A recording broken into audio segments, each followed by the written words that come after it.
I'll say good day to you this day of your time. How are you all?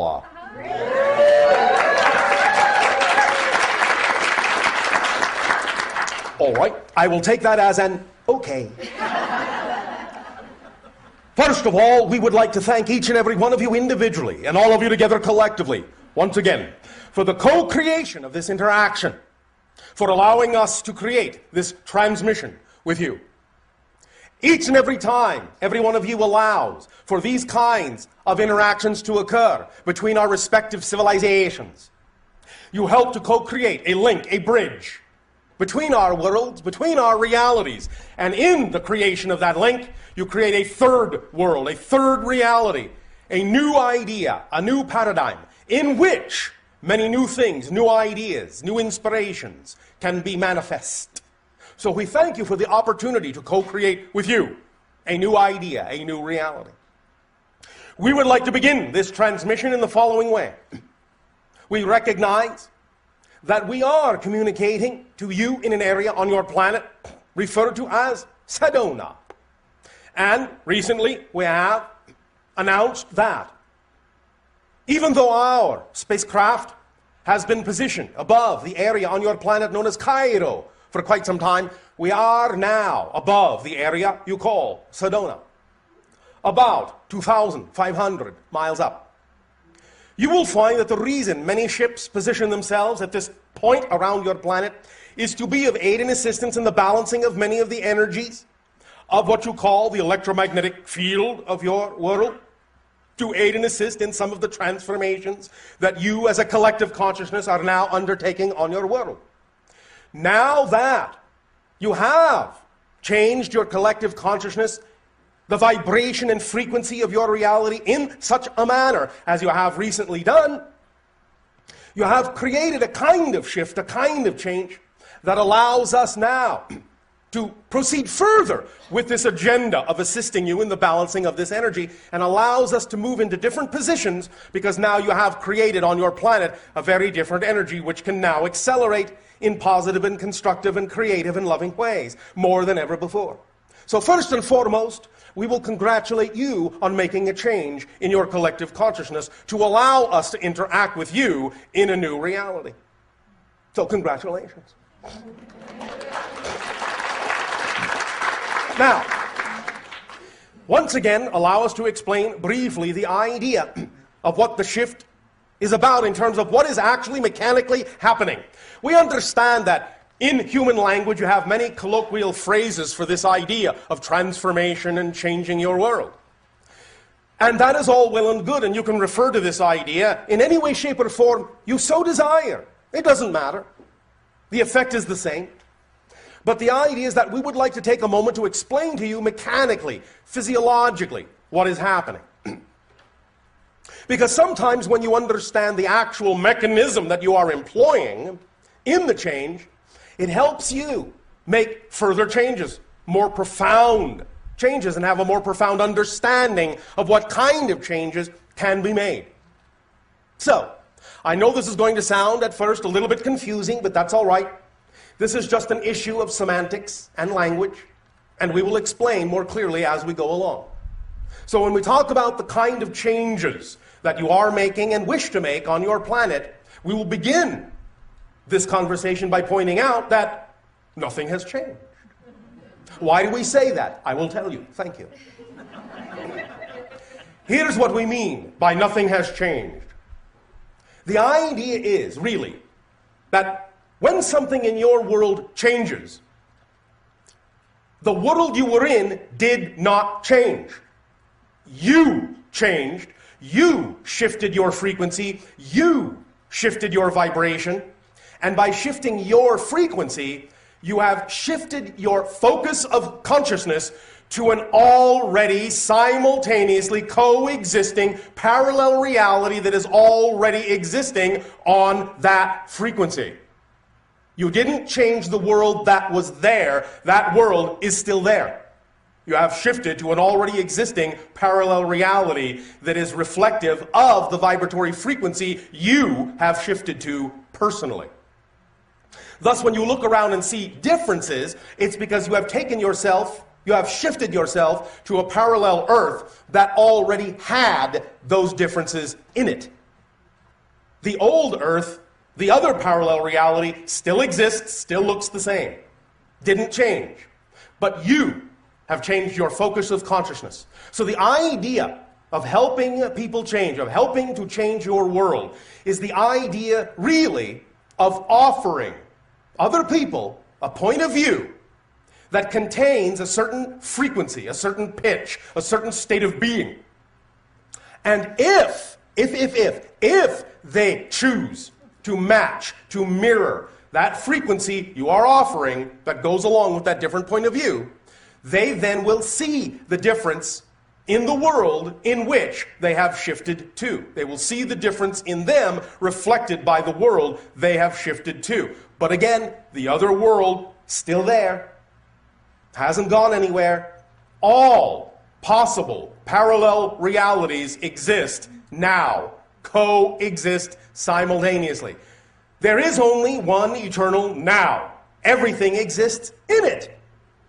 We understand that from your linear space-time perspective, this may not seem to be so. But many of you are now beginning to realize this is really just an illusion. The idea really is to understand that what you call different changes, different moments, different places, different times, different experiences, even different lives, all these things coexist at the same time, so to speak. They are really just different perspectives of the same eternal now moment. So what you call the past exists right now. What you call the future exists right now. There really is no future in the future, no past in the past. Those are simply different frequencies, different experiences, all going on at the same time as what you call the present. The idea is that they're simply different viewpoints of the present. And from your linear space-time experience, the perspective you have created with the experience of linear space-time, you can create this idea that something comes before, then something comes next, then something comes after. But it doesn't really do that. An analogy we often use to illustrate this point is what you call one of your film strips on Earth. You know that when you go to watch your movie, it is made of a film strip that has many frames. Well, when you are watching the movie, from the perspective of being an audience member, you can say, well, first we see this frame, then that frame, then the next frame, then the next, and we get this illusion of continuity, this illusion of motion, this illusion of the passage of time, and things start here and things end there. However, if you are in the projection booth above the audience, you can take the film canister, you can take out the film, you can stretch out the strip of film in front of you, and you can see all the frames at the same time. You could even look at this frame first, then that frame, then that frame, then that frame, then that frame, in any order you wish. Linear space-time has been, in that sense, nullified. The idea is that all the frames exist at the same time, but from the perspective of the audience member, they only exist in sequence, to tell a story, to have an experience. But that doesn't tell you what's actually mechanically happening. It doesn't describe the existence of the film strip itself and the perspective of the projectionist who can see all the frames at the same time. This is analogous to the idea of your physical consciousness in physical reality experiencing linear physical space-time, and the idea of your higher mind, your oversoul, experiencing all your moments, all your lives at once. And the idea thus then is the reason you can connect to other lives, other experiences, is because they all exist at the same time. So you can simply cross-connect, shift your vibration. Again, another analogy, as we have often said, your television analogy. At any given moment, you can watch whatever program on your TV set you want.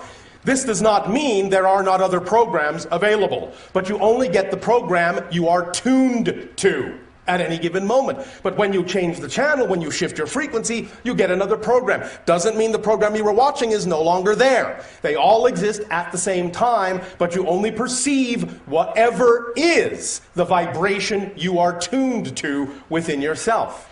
And when you change that frequency, you get different input. You get a different experience. It's as simple as that. This really is simple physics. It's really no more complicated an issue than that. And because it all exists at the same time as all the programs at any given moment do on your television set, that's why you can switch back and forth. That's why you can know things from other lives. You may think it is a memory, and in a sense, again, colloquially, you could call it a memory of a past life, or even a memory, or if you wish, a precognition of a future life. But remember, memory is created in the present. It doesn't actually come from the past. When you have a memory, you're having it now. So you're creating it from the now. In fact, because everything actually exists now, not only do you create the experience or illusion of the future from now, you also create the illusion of the experience of the past from now. And that means that when you change your now, not only have you changed your so-called future, you've actually changed your history. Literally. Now, knowing this means you can work very powerful miracles. I will give you an example. When you see someone on your planet exhibiting a certain, shall we say, habit, the idea is that sometimes you will see that they struggle to overcome this over a long period of time, but sometimes you will notice that someone can simply arrive at a moment in their lives where they recognize that's simply not something they wish to do anymore. And no matter how addictive that habit may seem, many of you have actually witnessed people or heard of people on your planet saying, no more, that's it, what you call on your planet cold turkey. And the idea is that they do not seem to struggle with it from that point forward. It's as if they never had the habit. I'm telling you that when they change their reality that strongly, the truth is, the reason they don't exhibit any urge any longer is because they never have had the habit. Because when you become a new person, literally, you become a new person when you change your frequency every moment, and when you become a new person that has a definition that you do not now have that addiction, do not now have that habit. You actually alter all the other connections. You shift yourself to a reality where you never did. And thus that's why it is not a struggle, not an effort. No longer must you fight to overcome the habit. It simply never existed, so you're having no experience of it now. You can use your reality this way. All it takes is recalibrating your focus to understand that this is how reality is structured. And when you begin to understand this structure, the nature of physical existence in this context, you can evoke and create and manifest very powerful change. Now, I will tell you a secret about yourselves. You are all of you already, without exception, yes, without exception, Yes. Not even you, already as powerful a manifester as you will ever be. You will never be a more powerful manifester than you are now. What you will refine is your understanding of what you are manifesting. You will never manifest more powerfully than you do, because you already manifest instantaneously. If you didn't, you wouldn't be having an experiential reality of any kind. To have an experiential reality, you must be manifesting it. You must be attracting it. You must be creating it. So look around. You're having a reality. Yes? Yes. So you are manifesting. The secret is, why are you manifesting what you're manifesting? Not how do I manifest better. You can't manifest any better. You're perfect manifestors. You are made in the image of the ultimate manifester, creation itself. You are perfect manifestors. So please, please, please, we would suggest, strongly suggest, we're not telling you what to do. You don't have to listen to us. You don't have to believe us. But we would strongly suggest you don't spend time wondering how to become a better manifester. You're already a perfect manifester. What you need to do to see that you are a perfect manifester is focus on how you are manifesting, or why you are manifesting what it is you are manifesting. And as you change the definition of what you're manifesting, you will see more clearly and more obviously every moment of every day that you are a perfect instantaneous manifester. And now you have gotten a handle on the mechanism underlying the reasons why you are experiencing what you are experiencing. And all of this comes down to belief, definition. Again, this is physics. Your personality, your physical mind, is basically an artificial construct composed of beliefs, emotions, and thought pattern actions. When you have beliefs that are out of alignment with your true self, you cannot help but have emotions that are also out of alignment with your true self. And you cannot help but have thoughts and actions that are out of alignment with your true self. But when you have beliefs that are in alignment with your true self, likewise, emotion follows, thoughts follow, actions follow, and it all works in harmony. So the idea is not to work on becoming a better manifester, but becoming a clearer manifester in the sense of knowing what you're manifesting by knowing what you believe to be true. Because it all stems from belief. Your entire physical reality experience stems first and foremost from what you believe to be true. You cannot even have an emotional response if you don't have a belief first. So when you have an emotion, when you have a thought, when you have an action that you don't prefer, always trace it back to what do I have to believe is true in order to feel the way I do. What do I have to believe is true in order to feel the way I do? That's the first question to always ask yourself when you find yourself in a physical reality experience that is out of alignment with what you prefer it to be. What would I have to believe is true in order to feel the way I do in this experience? If you are feeling something negative, if you are feeling fear, doubt, self-loathing, hatred, anger, shame, ask yourself, what would I have to believe is true about myself in my relationship to this situation for me to experience this emotion? Because I know that the emotion cannot be there if I don't believe something about myself to be true first. Because you notice that if you don't have a definition for something, you don't know how to feel about it. You don't have a feeling about something you have no definition for. When you do automatically, either consciously or unconsciously, apply a meaning and a definition to something, then the emotions kick in. But only then, and never before. So when you find yourself feeling something, allow yourself to feel it. Don't in any way, shape, or form suppress it, but examine and explore why it is there. And the first and foremost reason it is there is because you have a belief. Find out what that belief is. Now, all these things we are talking about here, we can discuss these more in a variety of ways and get clearer and clearer on how to use these mechanisms in a clear and conscious manner so that you can know that all change within yourself is, in fact, instant change. Instant change. And the only way it would seem as if change is not instantaneous is because you are making instantaneous changes that are simply not that different than the change you made before. You see the illusion that is created? If you make an instantaneous change, and in any change, everything does change within you, you shift to an entirely different reality. But if you shift yourself to an entirely different reality that looks almost identical to the last one, you won't really think that anything has changed.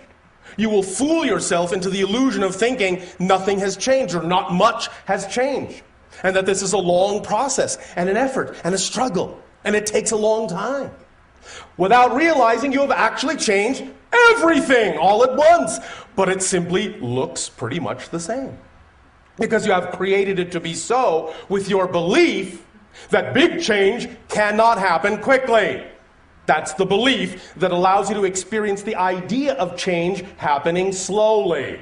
But if you understand that every change is a total change, a totally new reality that you've shifted to, then it's an issue of how different you define that reality, and the difference, the degree of difference in your definition of that new reality from the other one is what will allow you to see that the manifestation of the change is instantaneous. Because the only way you can gauge instantaneous change is by having a great degree of difference in the change. If you don't have a great degree of difference in it, you don't think much has changed, even though it has. So again, the idea of describing to you the notion that every change is instantaneous and every change is total, and I mean total, you are a new person in a new reality, in a new universe, literally, take me literally, please take me literally. I am not speaking metaphorically here. Then if you know that that is absolutely, totally different, then you can also begin to understand that it actually can be anything you really prefer it to be, at whatever rate you are comfortable with, and that's usually the big secret, at whatever rate you are comfortable with.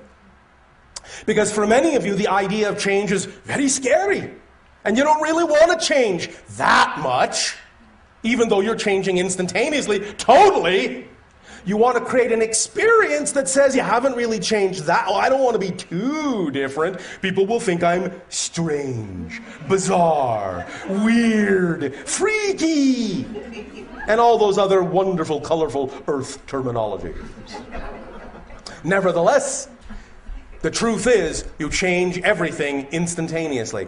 It is up to you to decide how much you want to take advantage of that fact. It's up to you. The rate, the pace, the style is up to you. All we are doing is letting you know that's the mechanism that's happening, so you don't have to spend time wondering how to make amazing, large-scale, rapid, instantaneous manifestations. That you're already doing.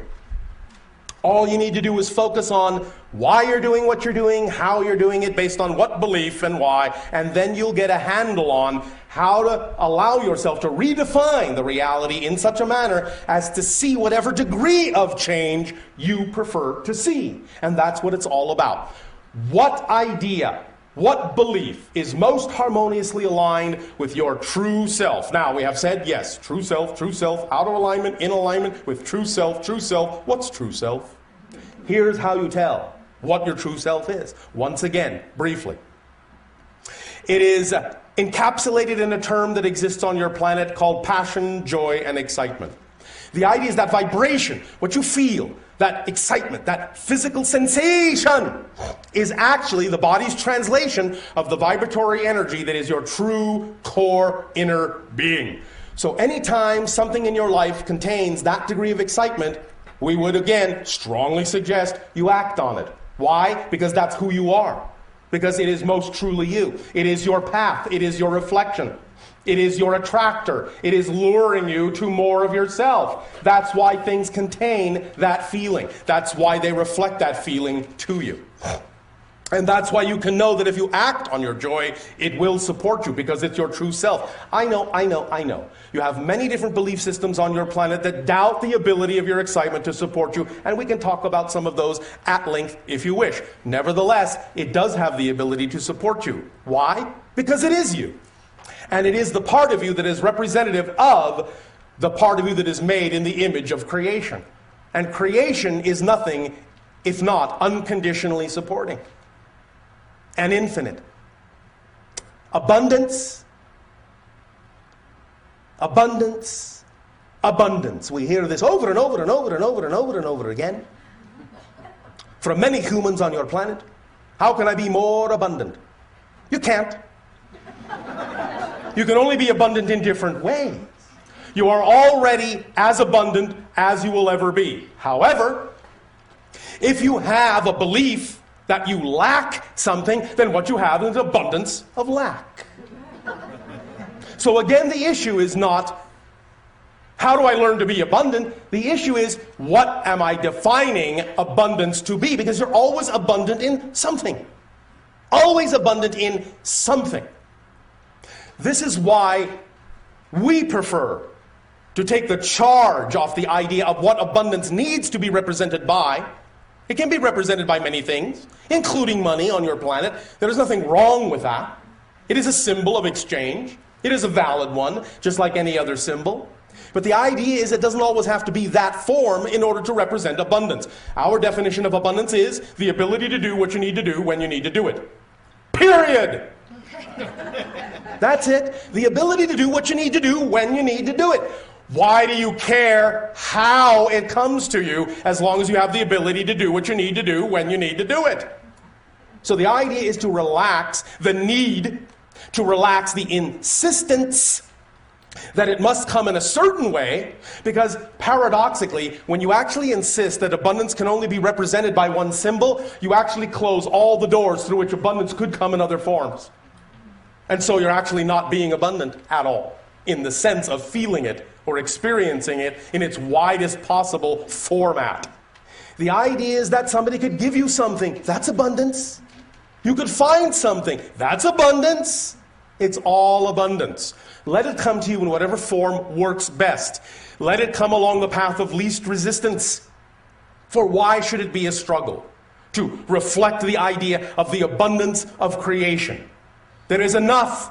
There is enough. There is enough for everyone. If there was not enough of whatever kind of abundance each of you needed to have, if there was not enough for you, believe me, you wouldn't exist.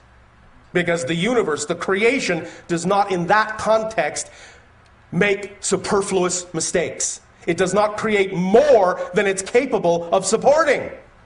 So if you exist, that means the universe is capable of supporting you, or you wouldn't exist. So why not give yourself the benefit of the doubt? If you exist, there must be enough for you, and it must come in a form that is actually relevant for what represents your highest excitement, your highest preference, because nothing else would make sense. Let this be obvious. Let it be logical. This is what our civilization calls the science of the obvious. If there are a certain number of people that exist on your planet, then there is enough for all, as long as you all allow the abundance to come in the way that actually works for you. Because not everyone needs or wants the same kind of expression of abundance. So the idea is, if you all allow synchronicity to show you what your kind of abundance may be at any given moment, and this doesn't mean you can't have this kind then, and this kind now, and another kind later on. It can change around, but it will change around in such a manner that it will change around in harmony with everyone else's change around. So that if suddenly someone needs this, and you need that, and then later you need this, and they need that, it will change in perfect harmony, in perfect synchronicity. And you will get it when you need it. At exactly the right place, at exactly the right time. Not a moment before, but not a moment later either. The idea is to understand that you don't have to make any of this work. All you have to do is allow it to work, because it already works. It does. It really does. Honest. It does. Again, if it didn't, you wouldn't exist. You would not be supported in your existence at all. Please remember how unconditionally supported you are. You are so unconditionally supported by creation that you are even allowed to believe you are not unconditionally supported. That's how unconditionally supported you are. So take it at face value. If you actually have been given the ability to believe that you are worthless, that you are unsupported, that you are nothing, and yet you still exist, what you are being given is a demonstration that the universe is absolutely willing to unconditionally support anything you say is true about yourself. So if it's willing to support you when you say, I am worth nothing, I am hateful, I am a bad person, I am worthless, if it's willing to support you there, it is certainly willing to support you when you say, I am creative, I am loving, I deserve. There is absolutely no difference in the eyes of creation, no contradiction whatsoever. And when you decide which one is true for you, there is nothing in existence that will contradict you. It will simply reflect whatever you have said is true about you at that moment. Because that's what it means to be made in the image of creation. That you decide, you have your free will to decide who and what you are, and that reflection is given to you through your passion, your joy, your love, your excitement. It's as simple as that if you want it to be. Of course, if you enjoy complication, by all means, please do so. Because I don't want to take away your fun. And if you feel like struggling, if you feel like making an effort out of it, by all means do so, because that's valid too. That's the point. It's all valid. And when it becomes all valid, when you do not judge this as being less than that, then paradoxically you will actually get what you prefer more often, because you are not focused on trying not to get that. The idea is that when every choice is equal, then it is easy to choose what you prefer. But if you are afraid of certain choices and devalue them, then you're actually devaluing a part of creation, and you will only get the reflection that you are devaluing a part of yourself. And therefore, you will be forced, in a sense, simply by the nature of existence, to focus on the thing you are devaluing, because that's where your focus is. You're putting undue energy on making it stand out in some way, shape, or form from the rest of the choices that you could make that are all equal. And any time you make something stand out, you're putting energy into it and saying, this needs to be bigger and more important than anything else. And therefore, whether positive or negative, it will be. Until you can relax your insistence that it needs to be so important and allow yourself to know that it will not control you, it will simply respond to you in whatever way, shape, or form you start choosing to respond to the idea of yourself.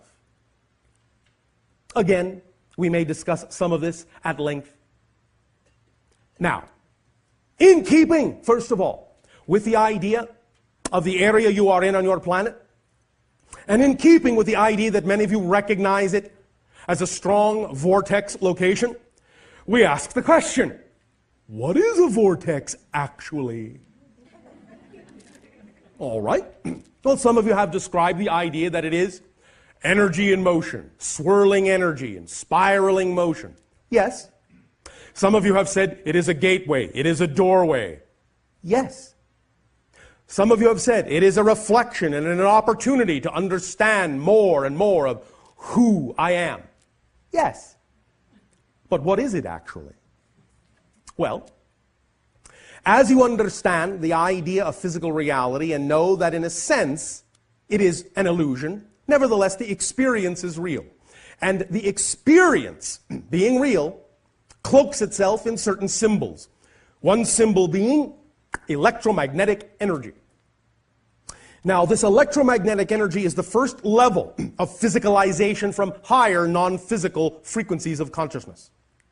This electromagnetic energy, what you may call spirit matter, if you wish, densifies and densifies and densifies and densifies, much like the idea of steam to water to ice.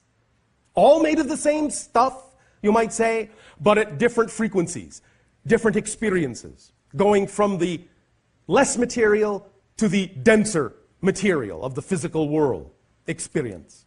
Again, yes, illusionary, but the experience is real as you describe it, and as you have collectively agreed to participate in it to varying degrees. The vortex, therefore, is that which is representative of, shall we say, vibrational, harmonic, nodal points in your reality that represent all stages of frequency, from lowest to highest, in that sense, that make up the experience you are having and connect you to higher realms as well. It represents a scale, a spectrum, if you will, of those nodal point frequencies that allow for access into different domains of consciousness. It is, in that sense, therefore, capable of being utilized as an unlocking mechanism in a variety of ways according to whatever your imagination is attracted most to. Because every technique and every tool and every situation is what we call a permission slip. Anything like that is actually not doing the thing itself in terms of the changes you feel, but it is reflective of and representative of the idea of your belief system as it might exist at present.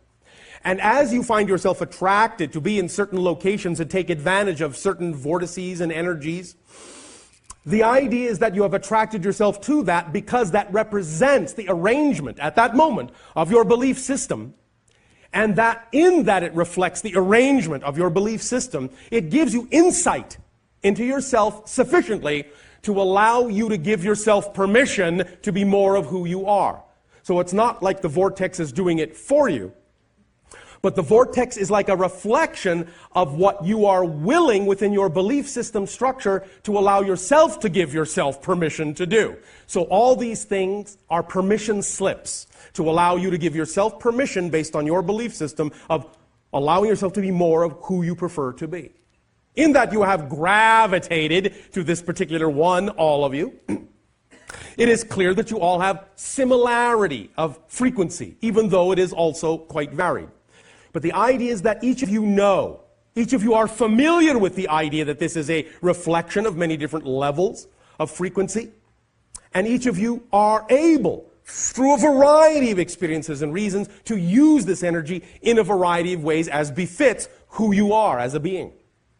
And you can come together and sometimes work at this in groups, or you can do it individually and or both. But the idea is that when you do allow yourself to form that relationship with those nodal points of multiple frequencies, up the scale, as it were, and stand in that energy, then what that does is it starts those vibrations going in you, all the way up the scale to whatever degree your belief system is willing to handle it, in whatever manner, whatever format. And by unlocking those things in that way, it will allow the belief systems that are within you that are out of alignment to be brought to the forefront and dealt with and integrated. And allow them to be transformed into belief systems that are within alignment to the joy, creative love, and excitement that represents your true, natural, vibrational self. So take advantage of it in whatever way, shape, or form you so desire, but understand that as you stand in a vortex, you are the vortex yourself. And the vortex around you is, in a sense, a projection of the vortex you are, of the nodal point you are, of the multidimensional being you each are. But you are doing that in a way where you can experience it as a larger outer reflection that shows you, in a sense, how big you are. The vortex is you. It's a reflection of the true being, or shall we say a truer representation of the fuller being that you are.